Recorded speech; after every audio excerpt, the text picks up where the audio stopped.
RBI ഗവർണറുടെ പ്രസ്താവനയ്ക്ക് പിന്നാലെ പ്രധാനമന്ത്രി നരേന്ദ്രമോദി കോവിഡ് കാലത്തേതിന് സമാനമായ സ്വയം നിയന്ത്രണത്തിലേക്ക് ആളുകൾ പോകേണ്ടതുണ്ട് എന്നുള്ള ആഹ്വാനം നൽകിയിരുന്നു.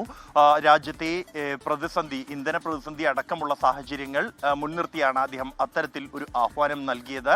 തുടർന്ന് കേന്ദ്ര സർക്കാർ എന്തായാലും ഈ വിഷയത്തിൽ കൂടിയാലോചന നടത്തുകയും പ്രധാനമന്ത്രിയുടേതടക്കം ഉള്ള മന്ത്രിമാരുടെ അകമ്പടി വാഹനങ്ങളുടെ എണ്ണം വലിയ തോതിൽ തന്നെ വെട്ടിക്കുറയ്ക്കുകയും ചെയ്തിരുന്നു.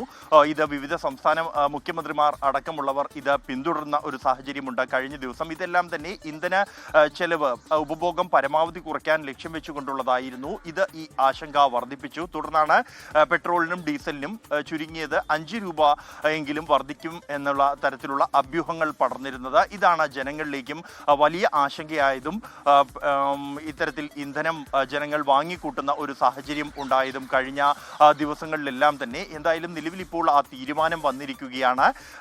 3 രൂപ പെട്രോളിനും ഡീസലിനും വർദ്ധിപ്പിച്ചുകൊണ്ടാണ് ആ തീരുമാനം.